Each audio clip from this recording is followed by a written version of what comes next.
Ayin Beis, Volume 1. We're in the middle of chapter 112, page 216.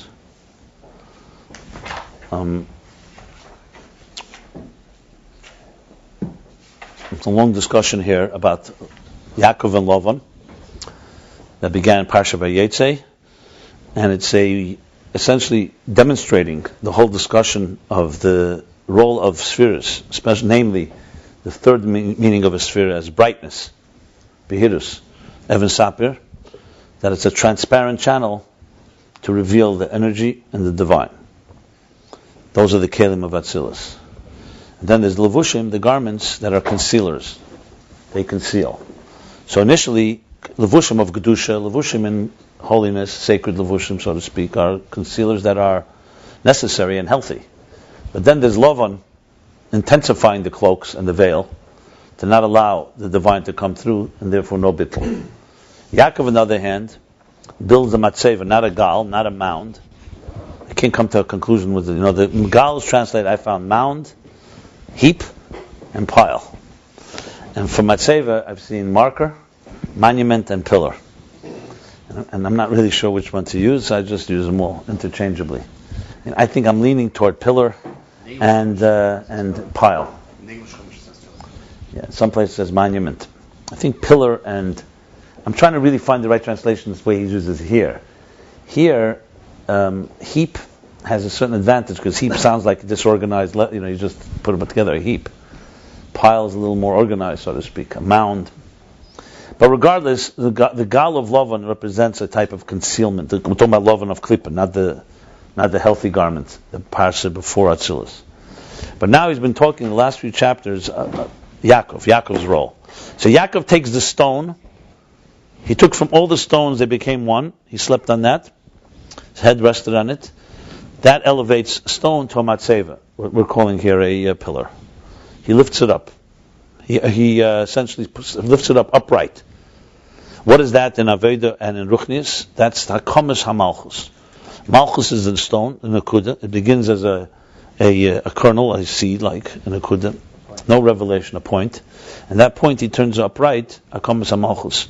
And he explained several ways what that meant in the previous chapters. Bottom line, it comes down to the divine soul going down to this earth, and the malchus descends into biyah. Means it's concealed in the garments of B'riyat Tzirasiyah. This is the soul being concealed by the garments of the world, material world, all the way into the animal soul, to the extent that it conceals and like thorns, and does not allow the soul, the divine soul, to naturally gravitate and ascend. That's the nekuda as it's trapped, and the avodah, of course, is to lift the malchus. It's also golus. It's the exile, the hostage, the neflim and the asurim. It's imprisoned and hostage in this material world, and the objective is to lift it up. He said that comes through the Seiris Tshuva that comes from above, and this was Yaakov's avodah, the lifting and turning the malchus. She'asa matzeva b'chinas partzuf. So now to explain that, we've been learning what this means, again in Aveda, but more in the language of Dibur and Keach HaDibur. So briefly, what he said in chapter 112, so far, what we've learned, is he's speaking about the difference between Shema Yisrael and Baruch Shem Kvei Malchus Eloheinu V'ad. Shema Yisrael, Shem Elokeinu Shem Echad. Echad, we know, is Malchus. The dalet refers to, dalet Rapsi refers to, as he calls it, Malchus. And Baruch Shem Kvei Malchus is Malchus. So what's the difference between the two? So he explains that there's Malchus, two states of Malchus. There's Malchus as it's a stone and a nekuda. That's how Malchus is in biyah. And there's what Yaakov does when he turns it into a pillar, upright. That's how Malchus is l'mayla mislapshus b'elamis. That's Malchus higher than b'elamis. So just like you have a physical king, Malchus da'ara, physical king has two aspects to him. There's his relationship with his nation. He leads them. And he decrees, he sends with decrees. But the king himself, his personality, his inner and intimate personality is removed and apart from them. So you talk about his relationship with biyah. So the nekuda is in biyah, he's leading and there's a relationship with him. But the king himself, that's as he says, Elikim Chaim Melech Elam. That's only a reflection of the king. It's a reflection of Malchus. If you want the core Malchus, Shmoi, as he said, Shmoi is Nizgav. Ki Nizgav Shmoi. that Shmoi, meaning his name, which is Malchus, is above and beyond his manifestation in existence. And the same thing is Malchus de Rekia, meaning divine kingship. And this is the difference between Shema and Baruch Shem. Shema is as the king is in his own domain. So yes, he's a king, but when you look at the world from that perspective, it's not Teifas Makim. It doesn't have real standing. So there's dalet ruchas elam. Yes, we have east, west, south, north. We have seven heavens and earth, but it's all batel b'mitzias. That's called yichudei law. Because at that level, if you ask the king in that perspective, if you're from that perspective of the king's core, as he is in atzilus, in other words, as he is higher than his relationship with his subjects, there it's not teifas makom, meaning it's all batel mitzias, it's all nullified compared to the king's natural presence. It would be like saying that the artist, one piece of his art, what is it compared to the artist and his whole personality? It's nullified compared to the whole intensity of who he is. That's the dalet and of echad. And Baruch Shem Kod Malchus is Ziva Ha'ara. That's already as the king manifests in Biyah. So there, he's also king. He's also leader, but you only have a reflection of it. So there, it's only Bitla Hayesh, like Yehuda Tata. There's existence. There's absolutely existence. But the existence, the citizens or the subjects are sublimated, are subjugated to the king. But they're Teifas Makim. There's Tfisas Makim, because they have standing. Now, I explain this now also in, let's call it in the Keiches HaNefesh, you can say, or in our human structure. This is the difference in Dibur. We have speech. Dibur, of course, is Malchus. Pointed out, dalet of Echad could also be Dibur. But Dibur is Malchus, speech. When you speak, we spoke at length, we discussed at length that speech has two elements. There's the actual formulation of the letters and how they have shape and form and sound. And there's how they are how they're formed and originate inside the intelligence of the soul. So letters are just letters. They're empty shells without intelligence. On the other hand, intelligence without the letters don't have expression. So if you look at the letters themselves, as he says, the way they are kfuim bepeh, they're just amshach v'izgalos. They're only a revelation of the esis ruchnim, the spiritual letters that are in the nefesh, that are in the core of the soul. And that's the real power of speech. Then there's its way it expresses itself. So to express itself, you need to have the hevel halev, as he says, chitzenius halev. You need to have the breath, and the breath interacts with the five gutturals, which is what we spoke. The different ways we express ourselves: was it the lips, the tongue, the teeth, the palate, and the throat. And then you have the formulation of sounds. But the inner so-called sounds, the inner words, are within. That's the melech malchus as it is beyond biyah, not how it manifests. That's Shema Yisrael. That's the dalet rapsi. And he called these two levels chemer and tzura. Chemer, he said, is the actual raw letters, and the tzura is the spirit within them. The the kelim are the words that we express, and the eirus are the spirit within it. So when it says Dvar Hashem Shamayim Nasu, so God said Yehi Eir, that's an expression that goes into Biyah, actually creates a physical entity called Biyah. So this is Chochem Toiz Lechem Lechochem Yesem Asora Shlitim. This is what means the wisdom. Toiz gives power or gives strength to a wise person more than 10 governors or 10 ministers. Governors is the word shalit, because the 10 mamoros that God used to create the world are officials are only an outer dimension. They govern, but they're the outer. That's how malchus manifests in Biyah. Okay. So we find from this nimtza the dalet rapsi b'chinas gilead. I'm going to read from here, even though we read it. I'll just go from here and we'll continue. I'm reading like 10 lines from the bottom. V'nimtza the dalet rapsi b'chinas gilead sheyebitel be'elamis. So from this we find the dalet rapsi, which is the large dalet. In Echad, in Shema, this is gilead. This is revelation of energy. This is coming from a deeper place within, bittul be'elamis, and it brings bittul to the elements. Because asara ma'amoris, the 10 utterances, as we said, the actual words, and the chemer, as they expressed, they bring creation into being. But to elevate creation, To elevate existence, you need not just those words. As I mentioned with the king. A king, once he issues a decree, the decree now governs the situation. You need to go back to the king to change the decree. You need to go back to the source. I mean, the same thing we say even about the Lashon Hara, God forbid. That Lashon Hara compared to feathers. Once you said something bad about somebody, it's out there, it's like feathers in a pillow. Once you've released them, you can't just go and say, you know what, I changed my mind or I made a mistake. So you have to go back. If you really want to change something, you have to go back because you already created something with those words. So to create a bittul of the worlds, you really have to go back to the source. So that's the difference between Shema and Baruch Shem. Baruch Shem is as the divine manifests in existence. Elokim, like he said. Lashon Rabbi. Okay. So the Chav Beis Havoras, the 22 letters are the 20 of Ato. Ato is Aleph Tov, the letters, and Hey is the Hey Meitzois Apeh, the 5 gutturals. And those are the 22 expressions. So there's 22 expressions, but the 22 letters are also 22 transmissions of energy. So the energy part is the dalet rapsi. So going back here, dalet rapsi. So he says like this, Did he explain why it's rapsi? Gadlus, yeah, gadlus hadibur. That's why it's a large dalet, because it's gadlus hadibur. It's not just speech. It's not just the minimal, we spoke before, like the nukuda, the point. The point is malchus as it manifests in biyad. That's just the letters themselves. But if you want to know the power to speak, and you want to have gadlus hadibur, as he calls it, that is the dalet rapsi. That's why it's a large dalet. The big dibur, so to speak. So now he says, Vihine dalet u'meloshin delas. Dalet is also, when you say dalet, you write it out, dalet lamed tov, which can be pronounced delas, door.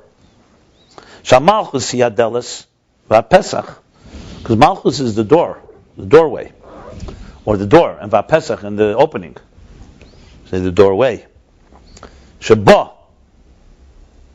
which in it, va'al yodei, and through it, hu'am shoche v'izgalus matzilus l'biyah, is the transmission and the revelation from atzilus to biyah. Okay. So Shabbat al-Yodeh means, interesting expression, we've found it many times, it doesn't just mean that it is a channel through which, it's also Shabbat in it. So Malchus is not just a corridor. Malchus is also right, it's not just a funnel, right. It also, it itself, in it and through it, is the Galus of Atzilus to Biyah, through the Psichas Hadelis, through the opening of the door. And also the elevation from Biyah Atzilus, like we learned earlier with Laban and Yaakov.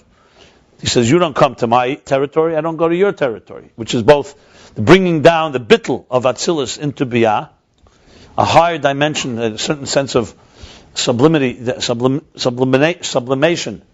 into Biyah, and also Biyah shouldn't go out to Allah. So when the door is open, the door rather is a door that goes both ways.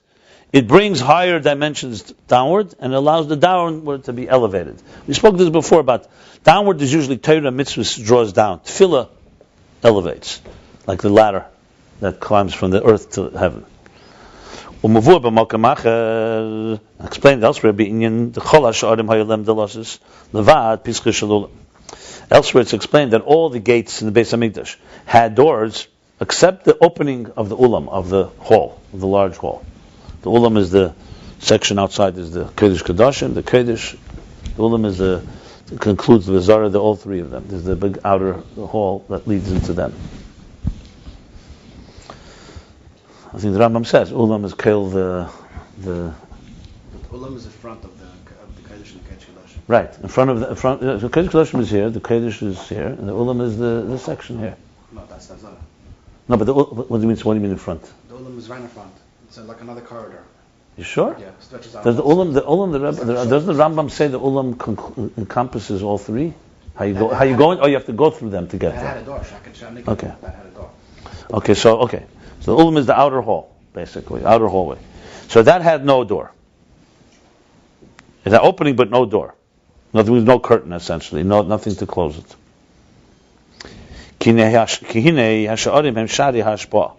What's the meaning of the gates? The gates are gates of transmission. They're portals of a flow of energy. And the door, the thing that you close, is in order to close this portal. Because at times These gates are closed according to the Ma'aseh Tachtein, according to our actions here below, according to our activities.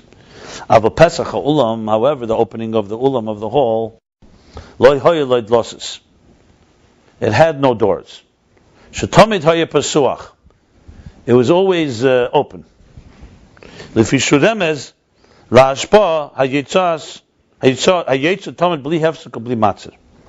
This was always open because it alludes to and it symbolizes the transmission that goes, that is incessant, that is consistent, without stop, without Bli Hefsek, with never ceasing, Bli Matzir, without any blockage, no obstacle or impediment.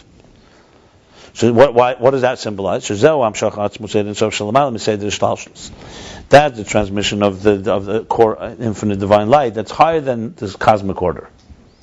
Remember earlier we spoke that energy is the one that pierces every gate, because it comes higher than the gates. The regular flow has to go through its channels, has to go through its portals, and has to be diminished properly, even in holiness. We're not talking about Laban now. But the Ulam is a transmission that goes through without any filter.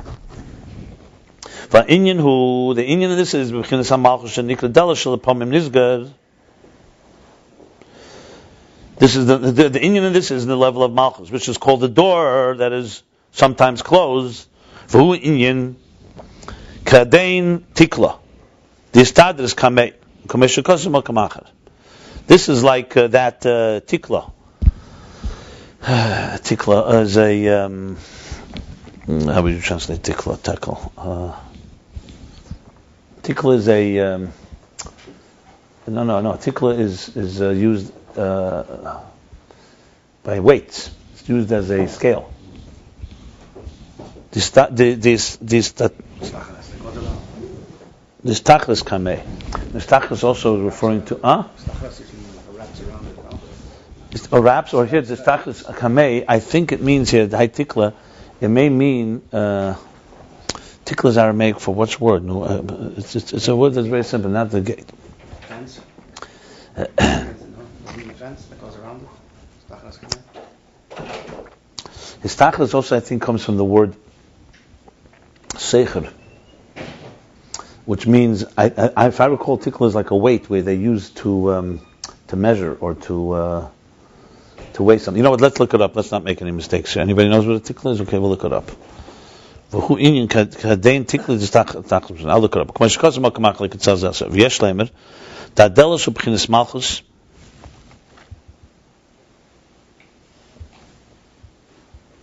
That the door is like malchus sheba malchus. Malchus sheba malchus. Sorry, the door is like malchus sheba malchus.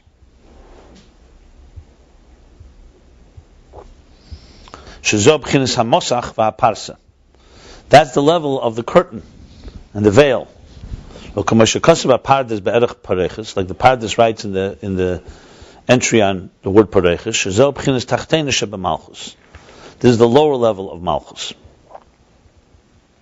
Ach inyan dalet rapsi. However, dalet rapsi, the large dalet, yeshlem shezok inyan hamshachad the piska shalulam. We can say that's like the transmission through the opening of the hall. So in other words, malchus has two levels. We said malchus is the portal, right? That in it and through it, the transmission flows back and forth from atzilus to biyah, right? But that this portal has two elements to it. It's a doorway, but also a door. So opening and a door. So he's saying the lower level of malchus is that sometimes closed and doesn't let the flow through. That's malchus sheba malchus. That's the mosach and parsa, the veil that blocks the flow or channels the flow or limits the flow. Then there's the dalet rapsi. There's the pnimis malchus, the higher level of malchus. That's where the amshacha comes, like the ulam. That's higher, that pierces. So there's two elements of malchus. We learned this before as well. The malchus that is concealed through the curtain, and there's the malchus that pierces the curtain.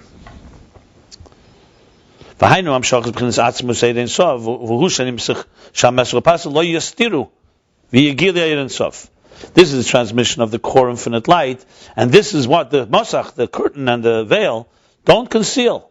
And there is a revelation of the infinite divine light. That's the bittul that's caused by the ratzon v'chefetz, the desire and the pleasure that we spoke about earlier, or the will and the desire. That creates a bittul in the world. Why? Because it's coming from a higher place. It's not dibur, the speech. It's coming from the inner core of who we are. So using the example of speech, when you say something to someone, let's say you tell your child something, or you tell somebody, you give them an order or advice or a suggestion. So now they've heard the words. Those words are defined and they're limited. But let's say that person comes to you and appeals to you, I want you to change your mind, or I want you to do something, I want a little differently, give me more time, that type of thing. So the word is the word. So you have to go deeper into the soul to be able to access something that is not defined by the way you worded it. So you need to come back to you, so to speak, and reach deeper into your heart and say, you know what, okay, I'll have Rahmanas or whatever. I'll change what I said, etc., etc. So bittul comes from that. Rak the pitzcha shalulim hu agilim b'chinas einsof. Rak, qualifying. Even though it's a level of bittul of ratzon v'chefetz, however, the opening of the whole hu agili is the revelation of b'chinas einsof and b'chinas bligvul. That pitzcha shalulim on its own, the opening is really a revelation, literally, of the infinite and unlimited light. V'al dalet rapsi. And the large dalet, shu hagili de malchus yeshlem shuzah mashabab b'chinas primi b'chinas midah v'shir. However, the dalet rapsi of malchus, meaning the higher level of malchus, is a step lower. That's how it comes into primi in an internal energy and a form of measure and definition. Remember, we're talking here, going back to the interface, we're talking about how the infinite manifests in the finite. So I remember I mentioned the other day that we spoke about the Rachamim Rabim on Nefesh. I said that earlier we learned how Aidenu Zenu, that's the power of the Makifim. Here we're discussing what Yaakov is doing is bringing it into Pnimius. He's not just accessing a higher Blikvul energy. You're talking about how it comes in Pnimius. Remember when he said before that Yaakov preceded Laban by bringing in all these energies, the Blikvul energies. But then he also preceded him in building a Matseva before he built the Gal. So Yaakov is doing two things. He's drawing down powers that are higher than the veils. But also in the world of veils, he's bringing a matzeva instead of a gal. He's doing a pillar instead of a mound. So even in the world of Pnimius, he's also creating a transformation. You follow what I'm saying? Or it's too theoretical? So what? Does this relate to the two levels of the dalet rapsi, two levels of malchus that conceals, and one is a door and one is a gate. There's two levels that you just said about. Yeah. What comes down, the doors that close sometimes is malchus, as it's the lower level of malchus, which manifests and is subject to the. Let's put it this way: to the ebb and flow of the curtain. Also of our activities, right? Yeah, and that's according to Ma'aseh Tachtenim, right? Exactly, subject to that. There's a higher level of malchus that's not subject to that. That pierces. That's all. Into the next world, into the lower world. Yeah, because it's not. Because it's all. The lower level. That's a higher level because it's not. Because you need stronger. Look, let's put it this way. Simply, physically speaking, you shine a light through a doorway, through an opening. There's no block. You see the whole light. If you put a veil, you're only going to see partial light. It's going to be distorted. To get through the veil now, you're going to need a far stronger light. That's that. That's the ulam. Because the veil now is blocking the regular flow. So, but Ein Sof, that's bli gvul, so to speak, coming from a bli gvul place, pierces. That's what it means that it's open. It's flowing. So we have more access to it. And so it says, he's only qualifying, he says it's not just pure bli gvul. Pitzcha shlolim itself, the opening of the ulam itself is so-called infinite light. But as it goes through malchus and the dalet, it's taking on some type of finite manifestation. I mean, let me explain this not so abstractly. I mean, I've discussed this previously, but just to make it a little more palatable. This isn't just words. This is obviously has far-reaching implications. Let's speak in very simple terms. We live in a finite world. We talked about fallible human beings, mortals. We talked about all the weaknesses we have. The big question, philosophical question, everyone has always asked, people always ask, is how high can we climb? How high can a mortal climb? No. So of course the most resigned, or let's call it sober perspective is that we can't climb high. We all will die, and we all are subject to all the limitations of existence. So the finite human being can only go that far. We will always hit ultimately some type of glass ceiling. We can't really experience the beyond. People who've always looked for that beyond, whether it was rock stars or spiritualists who did it, whether through LSD, through foreign substances, through kosher substances and non-kosher ones, or maybe all substances are non-kosher, through anything. We're looking to go to that place that William Blake called, when you cleanse the doors of perception, all you have is reality, infinite light, the real thing. Meaning that the doors of perception, our consciousness is limited and we only see the surface. And what's really behind the surface is beyond. But the question always is, can you access it and still remain alive? Can you access it in our lifetime? So, hypothetically, the argument would be no, because we're mortals, and we're defined by mortality. It's not an incidental thing that we're limited. That's not like some sideshow. You want to really find it, you live a moral life. I'm just giving you one perspective. This is similar. This is my Maimonidean here, the Rambam. That you live a moral life in this world, and that prepares you for Olam Haba, where Nenem Miziv Ashchina, where there the soul, unfettered by the limitations of the body, can experience ecstasy in the delights of the divine, in the infinite journey. Because it's not limited by health and by bodily needs and all the distractions of this world. This is what many tzaddikim wanted in their lifetimes. This is what the Meraglim wanted. They don't want to enter into a land that consumes its inhabitants. Materialism. They wanted to remain, they wanted to remain in Koilo. Nafshi choshka b'teira ben Azai said. It's just Torah. Noach, once he was in the Teva, he didn't want to leave. What does he have to go back into a difficult world? Teva is Satera. I'm just showing you how this is a consistent theme throughout the Torah. A person wants to stay. But the Eibishter says, no, you need this in Hashem B'guf, you got to come down below. And by Shammai, and halach is like by Shammai, that Nuach la'adam shalei nivra, misha nivra, meaning... That's why baby comes out crying, it doesn't want to... Right, it says that, baby. It says, baby comes out crying, it sees what kind of world it's entering. And we know this world's a cruel world. It says, it's a loli klippes v'sitrach, Hashem gevrim bei. Look what we've been subject to in a world like this, what people are capable of. However, this is the kavanah. So the Rambam Shita, as I've mentioned many times, just to give it's a good context, is that ultimately Ruchnius can only be experienced by a neshama. He gives this example. This is the Rambam's example. Just like a blind person can't be taught colors, a material human being cannot be taught spirituality. You could have a taste of it, you could try it, you follow God's rules. God then rewards you with Elam Haba, and the future ultimate reward is Elam Haba, meaning Gan Eden, spiritual reward.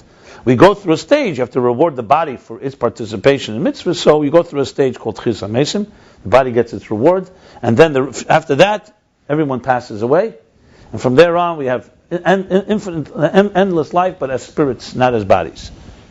Which of course is far more rational and makes sense. Chassidus paskins like the Ramban says, no, God is not more spiritual than he is material. So body and soul can join together in a forever journey, because the body itself and the material world can also house the divine.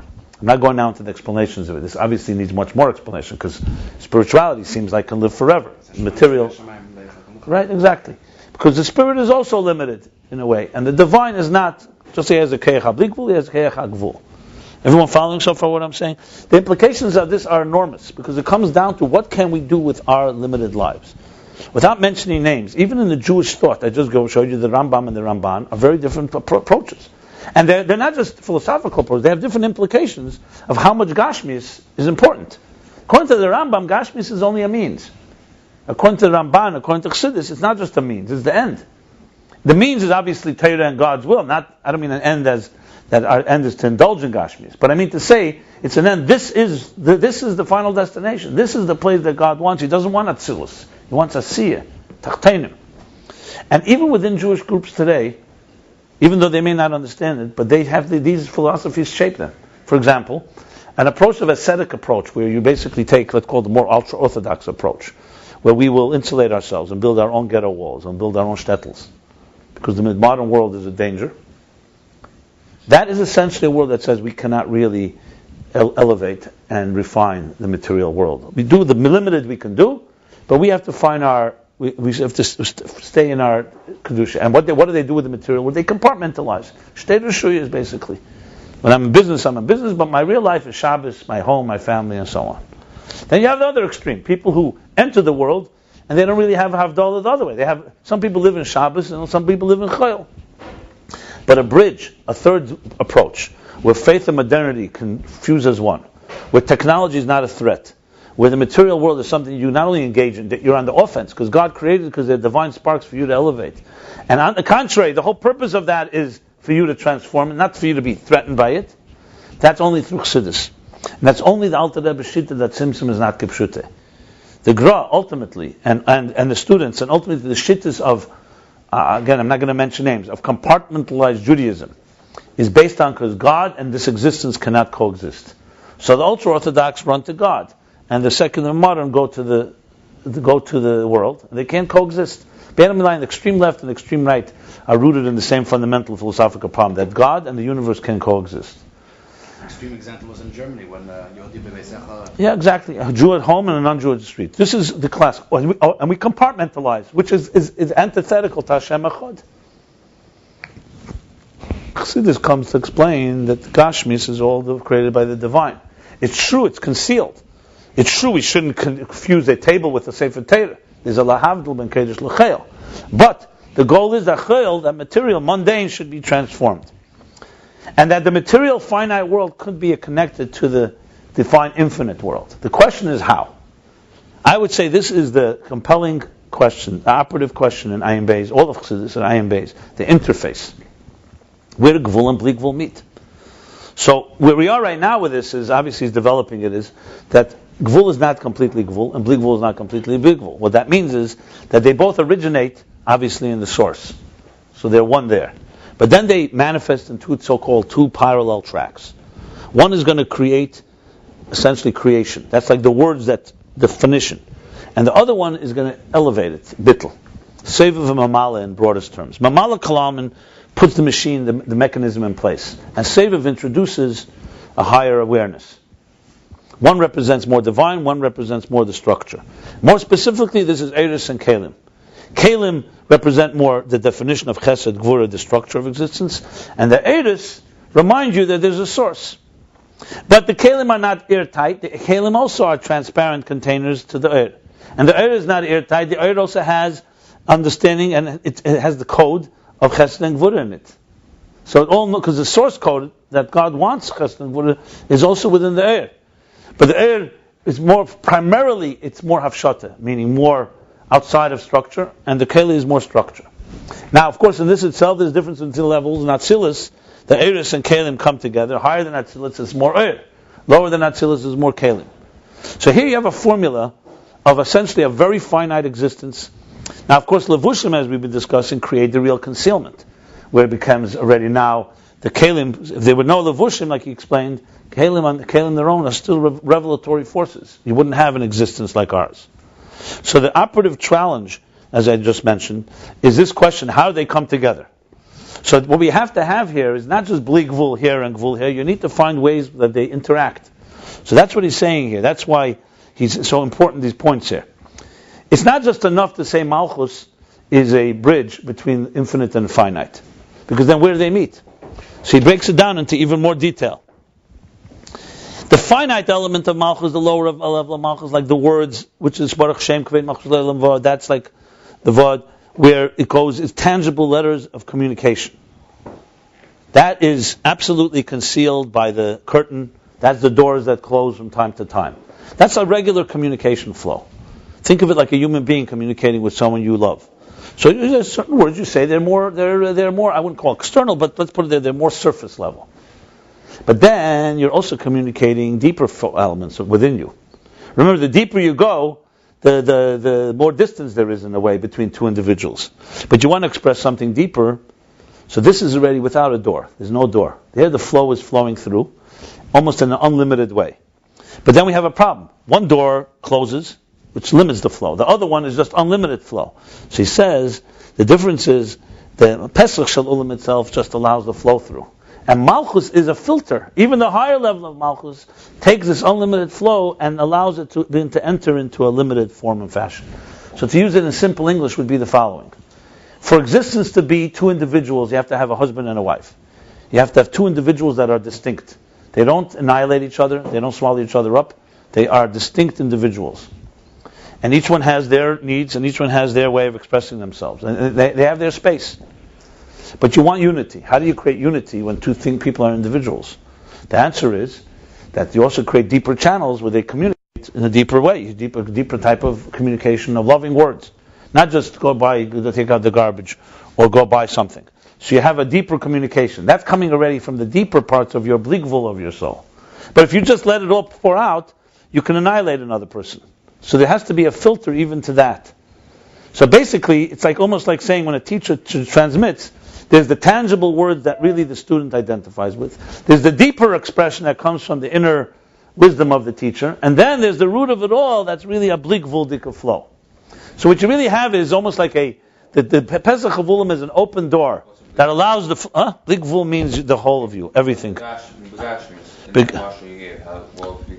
Bligvul would be if all your feelings, everything you feel, all your needs, without measuring it. When a person just has everything who they are, it's a form of bligvul compared to another. It's like a teacher would just say everything he knows. Overwhelming. He would overwhelm.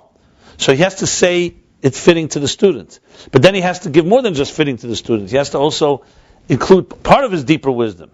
It's really like almost three stages. There's a teacher how he is all the way in his own. There's the way he communicates with his student on a limited level. And then there's a middle ground, which is like what he's calling here the dalet, which takes from the depths of the teacher and transmits it. They're both the same thing in the concept. They're the same idea. Bottom line is, the example for it is, of course, in the divine, everything is bligvul. If God would just allow His energy to flow, that's lifnei tzimtzum, there's no mokum for mitzias. Nothing could exist. In human beings, the example of that is if you just said, I have my needs, and just expressed my needs on and on and on, I want it to go off. You would not be able to, we would not be able to exist. Nothing else could exist. So we need to do is have a tzimtzum. The tzimtzum creates an independent entity. But now, how do these two meet? The independent entity is here. Here's the divine that's concealed. If he reveals himself, it overwhelms. Same as individually, the same type of thing. If it's all me, there's no room for anybody else. That's why I say teacher, student, two people who love each other. It's really essentially the same principle. So what do you do here? The condition for this independent entity to be is his concealment. The answer is a small kav comes through. Small line of communication. Right, exactly. A transmission, a small line, thread, a thin, that's the kav, a thin line. This line begins to flow, and slowly. This is like air gvul. The air has kalim. The air has tziyur, has spheres. The kalim have spheres. In atzilus, it's all measured. But then, as it begins to expand, what you want is the flow to grow. You don't want it to just be a minimal flow. That's like a child. As the students' containers expand, more energy comes. And more energy comes, more of the Eir HaGvul is coming, but the Eir HaGvul is also containing in it the Eir HaBligvul. Do you remember we said that the Eir HaGvul originated in the Eir HaBligvul? Because first in the infinite divine light, he desired to have a finite expression. So think of it like I mentioned when you talk about the artist. This master artist that can draw infinite amount of art. But then he's teaching someone how to draw art, and we said we're going to create one piece of art. But that one piece is a product of his infinite possibilities. But the student can only hear 10 spheres. But then as it grows, he begins to get where those 10 spheres come from. There's more, like you said, there's the Shedesh HaGvul. This is what he means. There's the actual limitation. Then there's where the limitation originates from, like in the 10 hidden spheres. And that originates in the Bli Gvul. So you don't just have infinite. You have Pesach Shalulam here is an infinite flow. Meaning there's no stopping it. The door is open. Malchus, the lower level of Malchus, is the doors close at times. And the middle level of Malchus is the dalet that regulates and filters from the infinite flow into a finite state. So here's what he says now. So the dalet shagil the Malchus yeshlem shezama babab b'chinas pnimi b'chinas mida v'shir. What is this now? Okay, does everyone understand the example? Yes or no? It's really good. Huh? The example to me is really a model for almost anything in life. It's all about balance. But you want to have everything, but you want to have it in containers. That's what it comes down to. And the only way to do that is through doing it through moderating it, through modulating it essentially, and through this process. Yeah, but measured flow. But you have here all the doors are open here. So you have the bli gvul, you have the bli gvul coming into the gvul, and you have the gvul. Within the gvul, there's a big gvul, right? Like the magic. That's also true. We say kol hamayrik be'echad marichin le'yom v'shneisa. Means anyone who extends saying echad. The echad, people do that, right? Especially emphasis on the dalet. So it says that is obviously a great thing to do, and it gives you more. You lengthen the echad, it lengthens your life. So he says, what is this kol hamayrik be'echad? What does it mean? Because ask the question, what exactly? Is this a sgula? Some type of miracle? What's the significance of lengthening, so to speak, extending the echad? So he says, Dahainu lahayrich, or laharchiv daite, ube'emek libay, ad mokim shiyat sichle magas. Lahayrich doesn't just mean making a long sound. That's the gutturals. Lahayrich means that you're harchiv daite, that you're extending qualitatively. You're expanding your mind. Ube'emek libay, and the depths of your heart, ad mokum shiyat sichle magas, to the extent that your seichel can reach. Yat sichle, the hand of your seichel can reach. An interesting expression, which means that you're doing everything possible to consciously be aware of this dalet rapsi. Eich shani Hashem leishani si mamish, how God literally does not change. Kamei kedim brias elam, that all of creation does not affect him, because the melech, as we said, is beyond it all. Because also now, even after creation, b'shamayim amal, he's above in heaven, and ba'aretz mitachas, and below earth, ein eid, nothing else. Because everything compared to him is nothingness. Like you said before, only his reflection and his glory, his beauty, is on heaven and earth, on earth and heaven. And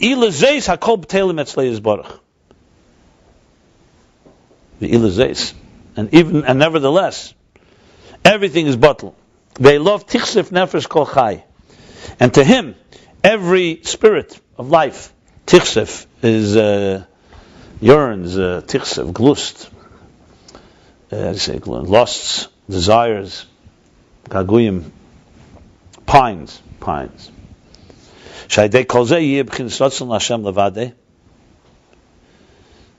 Through all this, through this long hisbonenus, in other words, Mayrich Hashem, he's Mayrich be'echad rather.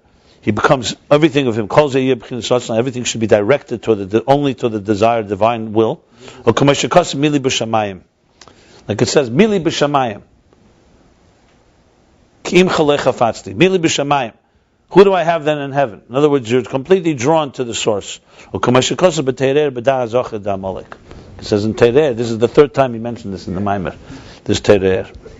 So that must be something fundamental.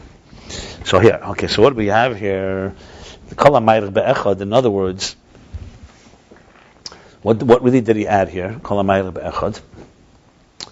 So I think there's something more here than just meets the eye. He said that the Pitzach Shalem is open all the time. Right? The flow is there. There's the lower level of Malchus where there's doors. The dalet rapsi, he says, Yashlema Shema Shabobchins Er Pnimi. The Pitzach alone is Gili Insafe. But as it manifests in Er Pnimi, that's the dalet rapsi. So I think what he says, Mayrich, when he was Kachi Yadim Isag, you know what he's saying? That you have to do it your gvul as much as you can do, and that opens you up to bli gvul. Like sometimes it says by B'chol Ma'edcha. So Ma'edcha, your Ma'ed is not different than my Ma'ed. But your Ma'ed becomes a keli for bli gvul amiti. Because you did as much as you could do. So from God's perspective, you are reached bli gvul. So we're not asked as human beings to go ahead and actually be bli gvul, or to be someone else's bli gvul. You go beyond your ability until it hurts, as they say. Outside of your habit, that's your bli gvul. That's what says that clay. That's what I think he means kol hamayrik. That's the word there. In other words, why is it so important, mayrich? So you say echad. Think about it. See, now the point is that you have to do whatever you can to stretch your gvul kelim, and then the bli gvul can flow through. If the lower level of malchus baruch shem, it's just a flow. It's a regular flow into yichud tata. That existence is there, and you bring it into existence on your terms. You're bringing God into your existence. So you eat your chant your way, you do everything your way, but you do it l'shem shamayim. Beautiful. You want to have pischus shalilim, bli gvul, you can't just do it your way. You need to change something. But he says in Tanya, basically in Perek Tezvav, you learn the Gemara Mei Pamim, they learned it 100 times, 100 times to repeat the same thing. But that's your habit. It's le'avodeh. You can't call it aved.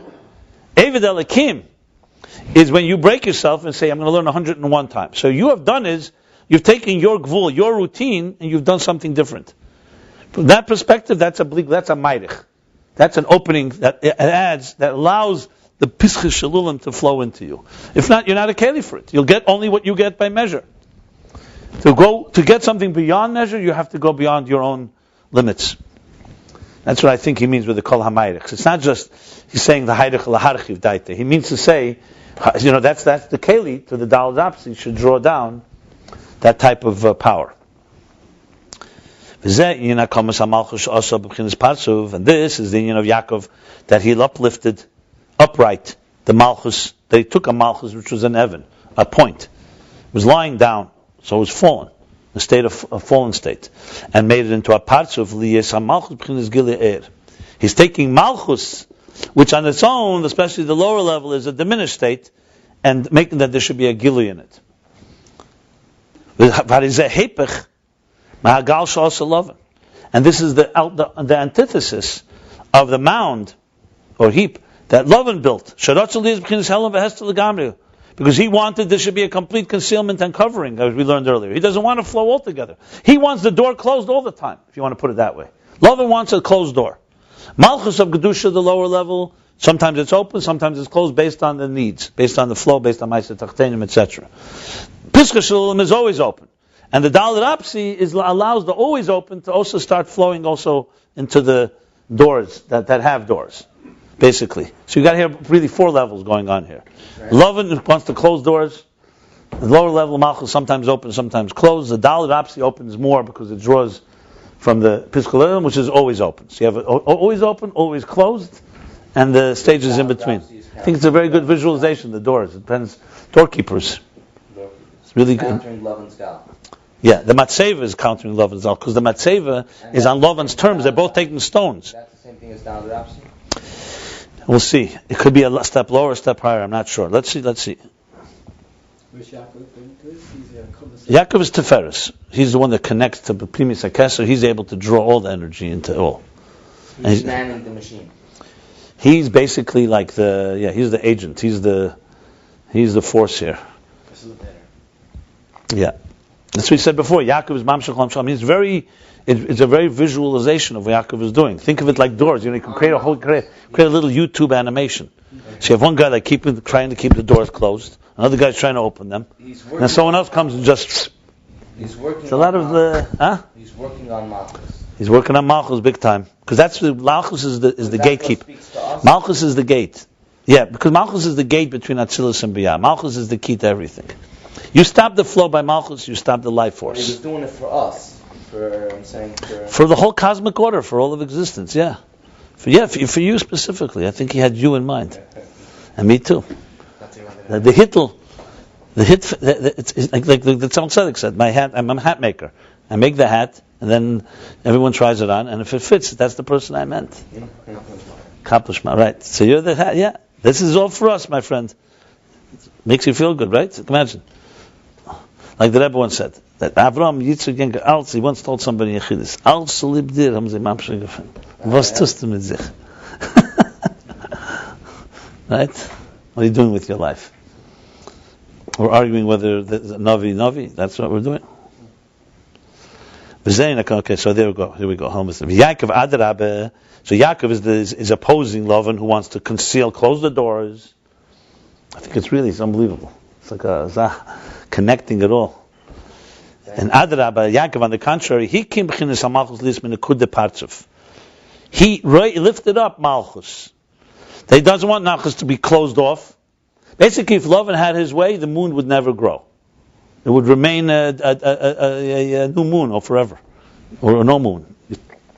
Malchus takes malchus. He lifts it up and takes from a point and makes it into a configuration, into an entity. That's the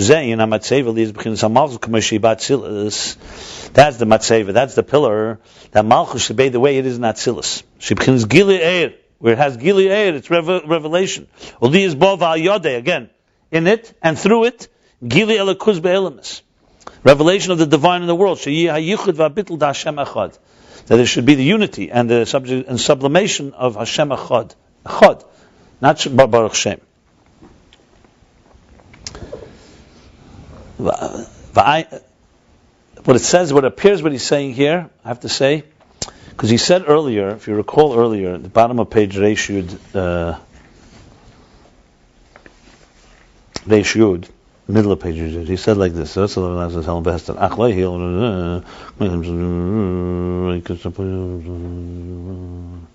Yaakov Pearl, there should be no Mosach or Partzuf to be Mavdil. Gam yesh leber mipnei shekodim Yaakov himshach as kedim shehispik Laban l'sagal b'chil himshach yerav lo yebev shel Laban achar chsiv vayirim ha'matzeva kedim ha'agal and shegam hamshach l'tel mitzvah b'seid v'adroga kodim himshach Yaakov. You see that?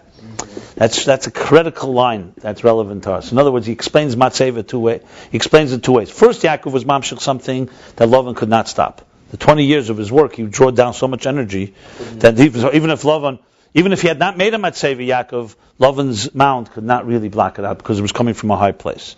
I mean, not that he didn't do anything, achieve anything. Obviously, we're in goal still, but then he says, Yesh Leimer Eid, he said, because Yaakov went even in the world of the stone, he took a stone and made a matzeva.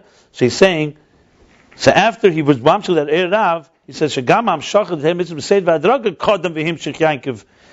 he preceded him and made a pillar before he made a pound. Even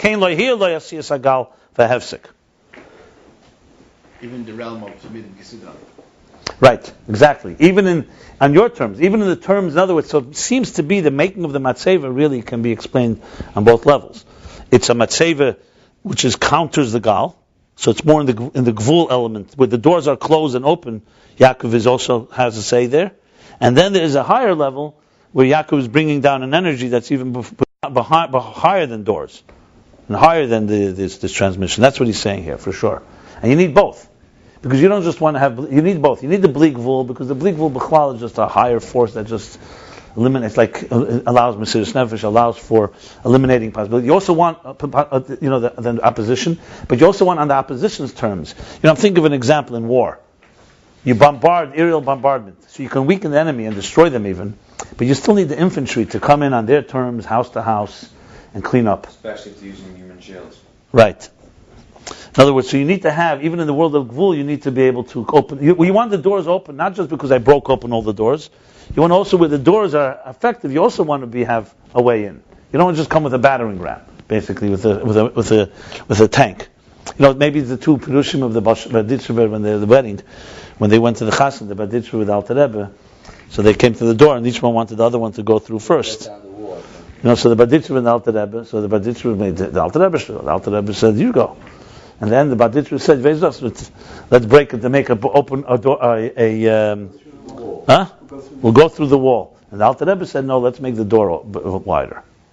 So you could say that's two daragas. One is Abisla Shvira of the Gvul. And the Alter Rebbe saying, no, let's make the Gvul bigger. So we could all go through. It's like a real... Let's expand the boundaries of the world. Yeah, exactly. So in other words, the other way is good in breaking through, it's stronger. But if you want it to be sustainable, you want it to be on the terms. Yeah, Ma'irech Be'echad, yeah. But if the Gashmius is the end, so then we want to be with it. Exactly. In other words, you can say, let's say you can overwhelm, or you can even train a student sometimes by shocking them. So you broke open something. But if you can train him to expand his tools, then it's far more sustainable and far greater. Yeah, bedakas, yeah. I'm just saying, because the door wall is a perfect example, understanding. They did? I think so. Okay, but that was then. Right. And today is another Seder Aved. I wanted to say what I said before about the Ramban, the same thing, the Alter Rebbe and the Rebbe, the difference in generations. The Alter Rebbe said France is too difficult for us to deal with. So we don't need Alexander to win the war, Russia. Because the assimilation and the freedoms that they would give would destroy Yiddishkeit. Ruchnis. Gashmis will have more tzaddis under the Russians, but the Ruchnis will be more intact. And the Rebbe says in Ayin Beis that after 7 generations, now we've come to a time where we're ready. Now we can go into the West and change that world. He says like Yaakov said to Esav, Hisnalali iti, because that was still too young and too tender. But then after the years of Birur, this is a perfect example where even in Chabad, there's a level of tzimtzum kipshute, so to speak, or there's a level where there's still a boundary. But now, we have been able to refine it all. I don't want to be the maxim, but Cyprus is one of the countries today that are recognizing a Palestinian state. Thus? No, I'm saying... how does that change with Rabbi Sikha? No, it doesn't change. I'm not asking the Rabbi Sikha. I'm just saying you want to see the beautiful in Cyprus. If you wouldn't follow everyday news, you'd be better off. So look at the big picture. Cyprus will soon be a Muslim country, so don't worry about it. They'll get there. Because the transformation was done. We were saying Signifying in the tutas. Now they can fall with Edom and Esav. Esav and Yishmael can fight it out. I'm not worried about that. Europe wrote its own script. Someone told me, had they not killed 6 million Jews, what would be? So let them now. Their income is going to be. We don't have to fight for that war. The Muslims are taking care of Europe. Thank God. Let's get the Jews out. Well, they have to go. They go. The people have still some days in the suits. Is fine. I'm not worried. We made it here for 3,500 years. The odds are on our side. I mean, I wish it's painless, and we should just be smart and just do what we have to do. But overall. It's not Tzarfas. Tzarfas is the West. It was the birurim of freedom. That was the Rebbe. The Alter Rebbe was not menaged to Tzarfas. It was the birur of the freedoms they were offering, which the Cheder is a bracha, the freedoms. That's why other Gdei Yisrael said they'll give us freedom. So freedom is the Western freedom. Today we have the ability. We don't have tzaddis. Russia was going to be tzaddis, and it was tzaddis. The Tsar, communism. But when you're powerful enough, freedom is a far harder nisayon than shibud. You know, the Rebbe says, Evdim be'eretz Ashur is far worse than the Dochim be'eretz Mitzrayim. Anyway, let's continue here. Let's finish this. We brought this earlier about Yigal Sa'adusa. Remember the Chilufim. The Hagal b'gematria Hashem Echad. See, he likes gematris. The Gal is the gematria Hashem Echad. Before he said Yigal Sa'adusa is the gematria of Hashem Elikim. Hashem, which is chuzah b'muzah. Yeah. Here now he says the gal is gematria Hashem. The kasher yesh hayichud Hashem echad ein hagal v'apasim afsik klal. Aha, that's why it's the gematria. So why did he? 33. Gal? 38. Hagal. Well, gal is 38. Oh, hagal. Echad is what? Echad is 13, and Hashem is 26. So that's 39. 39. Hagal is 33, 38, maybe with a kelo, I would say. Hagal though, Hegel Lam. So that's 38. The kelo. 38, 33, 33, 5, 38. With a kelo, b'pashtus, yeah. The kasher yesh hayichud Hashem echad in hagal ha'pasha mapsiklal. So actually, it's the antithesis of the gal. Laban wanted to make a gal. And says the gal is Hashem echad, because when you have Hashem echad, which is what, yeah. Huh? 26 and 13 is 29. It's 39. What? Hagal? Hagal is 38 though. 33 plus 5. You need the gal to be the koil, with the koil.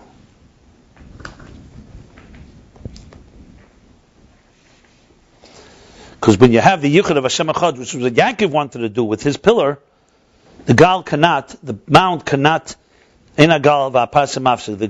and the curtain cannot block the flow. And this was the work of Yaakov in the house of Laban. To what? To draw down the infinite divine light from the level of Laban Elyon, which is the source of the bligvul. Malchus, so both things. To draw down the bligvul and to raise Malchus, lift up Malchus, that it should be like it's an atzilus, not the way it's concealed in biyad, the nukuda, the rose among thorns, but it should be the way it's an atzilus. Shemeir b'gili eir. That within it should radiate and illuminate a gili eir, partzuf. Ubol v'ayodei, and in it and through it nimshach hagili gam bebiyah. And through this malchus that now has a gilead from atzilus, the energy should be revealed also in biyah liyas behem b'chinas habitl, that they should have the level of bitl, not like Laban wanted. Well, canal, as we said earlier, shezayin sudas atzilus shehem shemahem sudas shemahem benivroim utsudas anivroim. As we said earlier, this is the sudas atzilus, the shape of the letters shemahem benivroim utsudas anivroim sheb'chinas chayvetz Hashem. No, it's atzilus shemaham. So we say atzilus shemaham. Shemaham maybe means names. So how do you read this? Canal shezayin sudas atzilus shemaham shemaham benivroim. Let me see a second here. It's either the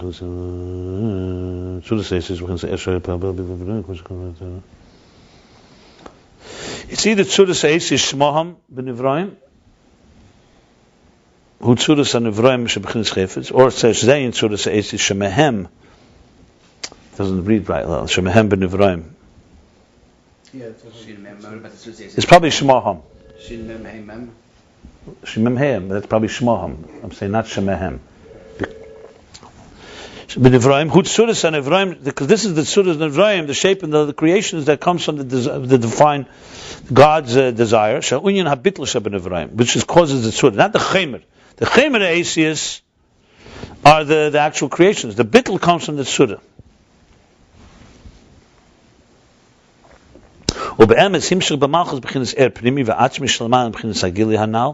And in truth, he transmitted into malchus the level of er pnimi v'atzmi, an internal and core type of energy that's higher than this gili, meaning just the gili of atzilus. This sounds very much like an er pnimi, the gili of ligvul. That's what it sounds like. Well, kameshis bar the common, as we'll explain later.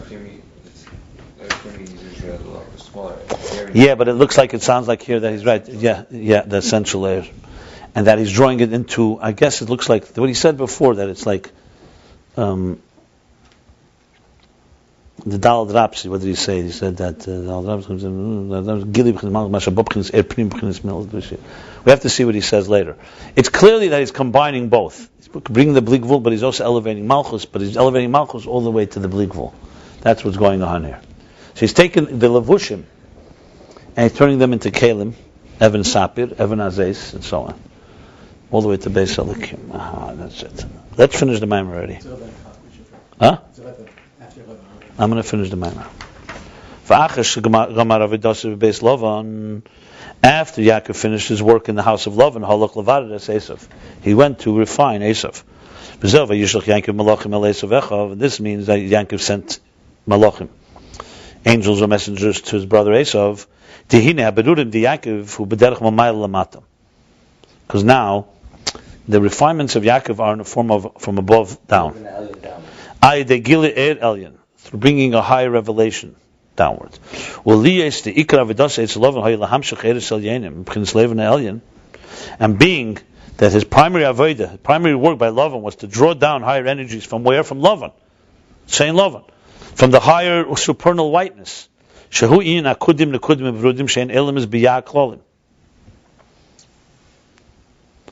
learned earlier, that's the sheep that he bred, the three levels of sheep. They're the three general worlds of biyah.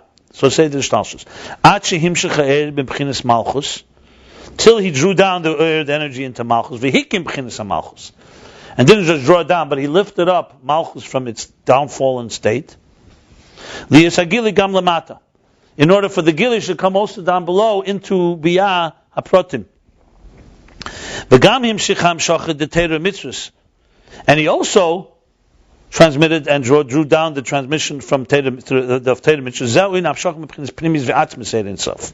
Because we learned before, he wasn't just drawing it down into the structure, he was also drawing down a force that was necessary. Remember, he said has to come from a higher power, a power that's from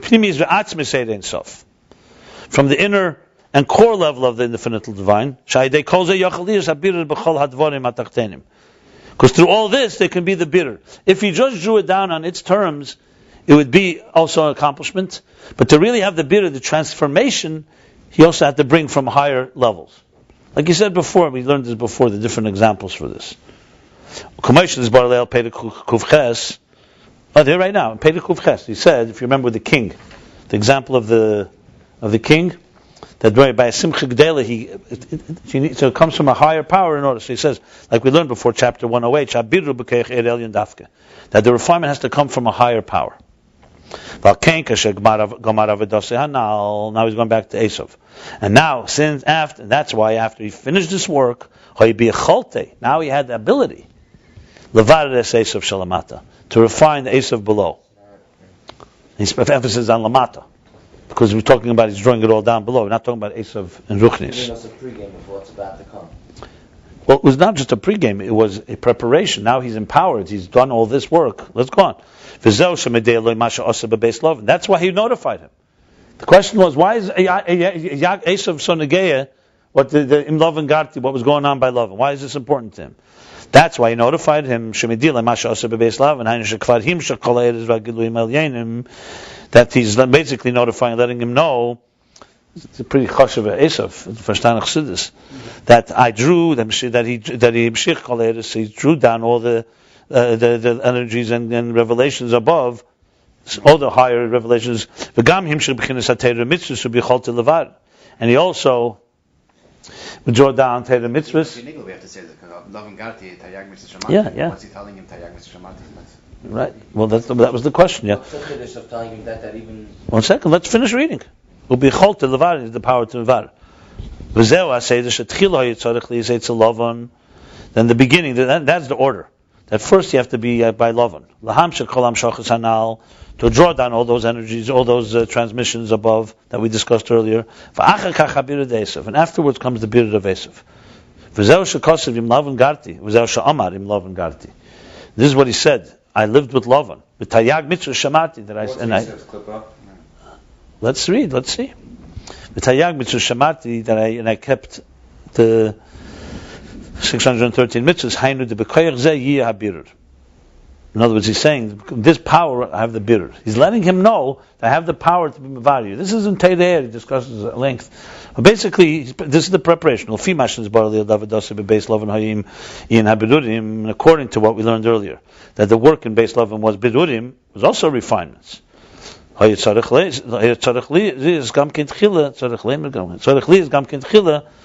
why you need to have first Haved Eitzel, the work Eitzel Lavan, Shubchinas Kachab, the Tayu. Lavan is Kesach Chachma Bin of Tayu, V'achar Kachab Bir Esav, Shubchinas Zod the Tayu. And then comes the Bir of Esav, which is the Zod, the Midas of Tayu. Okay, so let's stop there a second. So in other words, it's an orderly fashion here. You begin from the top and you work your way down. He started with first Kachab of Klippa, which in some ways is harder than Zah, because it's the root. Remember, he says the Makifim of Klippa, the Kovid, Levushim, all those things that are very powerful. And then you enter into Zah of Klippa, which is like the emotions, the raw emotions of Esav. He doesn't explain it here. In other Maimorim, Esav was Ishmael Chama. He was a warrior. So it's far more the Klippa of emotions. And Lavan's Klippa was far more intellectual, but sometimes much more dangerous. Right. More dangerous, exactly.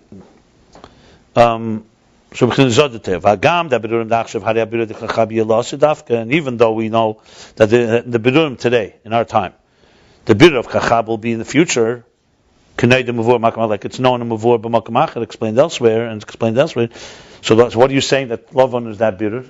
That's not a bidur till Mashiach comes. That's in a form of refinement from below up. In other words, generally we learn the other way around. We work with birurim, and Mashiach comes, then we'll reach Kachab, the high, after we finish the lower levels. Here it seems the other way around. So he's saying because that's Mamat L'mayla. Mamat L'mayla, when you're working from your bottom up to the last birur, when Mashiach, the also level will be Kachab. Yaakov was giving us the power, he was coming from above down. Yeah, that's what he means. But that comes after. So what we'll do after is going to be far higher than what Yaakov did. Yaakov basically is giving us the power. Remember he said it was like the beginning of Matan Torah. He gave power to Yisrael. Yeah, he paved the way. So he's like breaking through those klippas. Obviously he didn't finish the job, but he gave It's paving the way, exactly right. Vayishlach Yaakov malachim. Doesn't mean that Yaakov sent malachim, angels or messengers to Achashim. After he drew down all the energies and the transmissions from above, and he refined the levels of Chachma Bina, obviously giving us the power. The Toyu of Toyu, afterwards he went Levared es Esav, to come now refine Esav. And that's why, and for this, Alzeh, and due to this. Since we don't understand, why did you go to Esav? Why didn't you just go to his father? Yeah, and on this is Shumedilai. He notified him what he did in Beis Lavan. That I lived with Laban and I fulfilled the mitzvahs. 613 mitzvahs. Because with this power, he has the power to refine him. Now, whether he actually was when the malachim came to Esav and they told him that I'm Lavan Garti, so obviously Esav heard that he lived with Laban and now he's here. Even on a technical level, pshat. It showed Esav that this man has now, achieved a lot. He built a family. He dealt with big challenges. So he's not a slouch. He's basically, even a pasha sucks with him. The Pnimi Senyonim, he's telling him that what I did by love, and I didn't just live there. I refined. And now we're going to refine you, basically. I want to refine you. Pashas, he wasn't telling him not a slouch. Pashas, he was saying, I didn't get all the brachas. I lived by love, and I bring it on a gay. Not No, the Tayyab, the Kaj. That's not. No, it is. Yeah, Rashi brings it. Tradition maker. That's the Kitchen. It's like I got it. But Rashi wouldn't bring it if it wouldn't be pertaining to the pshat, the understanding of the pshat of the pasuk. Okay, we're talking about pshat. Fine. Omnam kitzer. Omnam Yaakov was matzev v'shem b'chinas hamalchus k'moshi ba'atzilus. Yaakov made a pillar to draw down malchus the way it is in atzilus, not the way it's concealed, the nekuda, the point in biyah. That's the dalet rapsi. So yud is the nekuda. The dalet rapsi is the large dalet of echad. That's the higher yichud, higher unity. Baruch Shem and Baruch Shem is the lower unity, which is that there's an existence that's sublimated. That's chemer. That's the raw letters that create. That's the makar, the root, the source of existence. Tzudas Eisis is bittul, and the Tzudas Eisis, meaning the content within them, the spirit within them, that causes the bittul. V'achachma toyes l'chachem, more than the asara shlitin. So chachma is what gives power to a chachma. Yeah, the bittul, right? The delas al derech pischa shalulam, pischa shel hechel. Now he says it's called hechel. The hechel and ulam are the same. Yeah. I'm telling you, there's a similarity with them. Now he calls it anyway the pischa shel hechel. They're all called the hechel. Yeah, is that correct? The hechel is definitely, the Rambam says the hechel is, he uses hechel I think twice. Once he definitely uses it for the whole. There's the oil mayed. He There's that defines it. Yeah. There's that Zara, talking about the Beis Hamikdash or in the Vayishlach? That's maybe the difference here, because hechel is for sure Beis Hamikdash. The hechel is a few things together, no? Yeah. Doesn't the Rambam- Okay, upon him, he says, "Pischa shel hechel." We got to look it up. I got to look in the Hechel Ram. When Hechel's Beis Abchir. For who in kol hamayrik be'echad? That's kol hamayrik be'echad. So the open door. V'zeh in hakomas hamalchus. That's the lifting up of malchus. V'echad v'achar habir beis Lavan. After the refinement in the house of Lavan, bor levar es Esav. He came to refine Esav. V'zeh Vayishlach Yaakov malachim, and that's what Yaakov sent to notify it. Okay, so we finished Discourse 28. Page, the end of chapter 112. We did page 116, 216, 217, through 218. But here, for example,